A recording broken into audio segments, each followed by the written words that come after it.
বাঙালির একটা অতি প্রিয় ডিশ সর্ষে পাবদা। এর কথা আলাদা করে বলার কোনো দরকার নেই। এটা বানানো যেমন সহজ তেমনি সুস্বাদু। আজ আমি সেই প্রিয় ডিশটি বানাতে যাচ্ছি।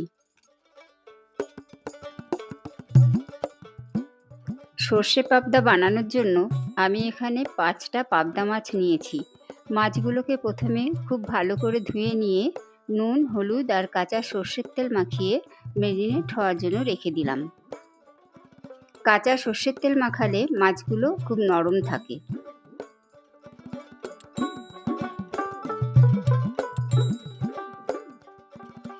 এবার সর্ষে বাটার জন্য আমি সাদা সর্ষে, কালো সর্ষে, একটু নুন আর 2টো কাঁচা লঙ্কা দিয়ে সামান্য জল মিলিয়ে ফাইন পেস্ট বানিয়ে নিচ্ছি। সর্ষে পেস্ট বানানোর সময় কাঁচা লঙ্কা আর নুন মিলিয়ে দিলে সর্ষেটা তিতো হয় না।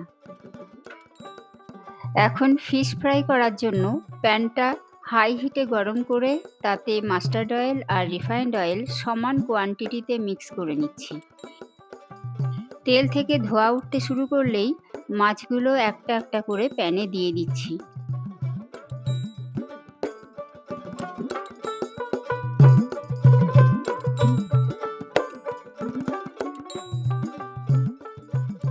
দুদিক ভালো করে ফ্রাই হয়ে গেলে এগুলো প্যান থেকে তুলে নিচ্ছি।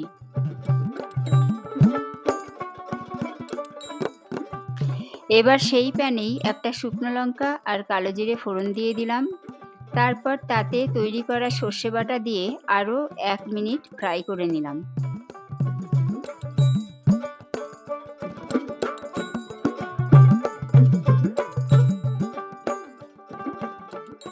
এরপর 1 টিস্পুন হলুদ গুঁড়ো আর 1 টিস্পুন লঙ্কা গুঁড়ো দিয়ে দিচ্ছি। পরিমাণ মতো নুন দিয়ে সব কিছু ভালো করে মিক্স করে নিচ্ছি।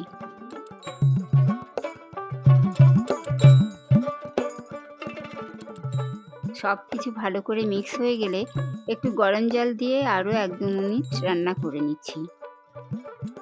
কারিতে হালকা বয়েল আসলে ফ্রাইড মাছগুলো এক এক করে দিয়ে দিচ্ছি।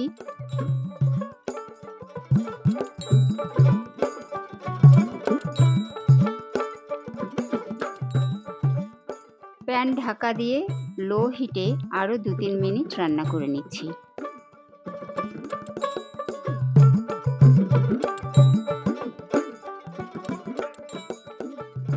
সর্ষে পাবদা এখন প্রায় তৈরি। ফ্লেভারটা আরও একটু বাড়াতে অল্প একটু কাঁচা সর্ষের তেল দিয়ে দিচ্ছি আর কয়েকটা চেরা কাঁচা লঙ্কা দিয়ে নামিয়ে নিচ্ছি। সর্ষে বাটার রেসিপিতে কাঁচা সর্ষের তেল দিলে টেস্টটা দারুণ হয়। ব্যাস, আমাদের সর্ষে পাবদা এখন সার্ভ করার জন্য একদম তৈরি। গরম ভাতের সঙ্গে এটা অসাধারণ লাগে। বাড়িতে বানিয়ে দেখুন আর কমেন্টসে জানাতে ভুলবেন না কেমন লাগলো। পরের এপিসোডে আবার দেখা হবে। বাই।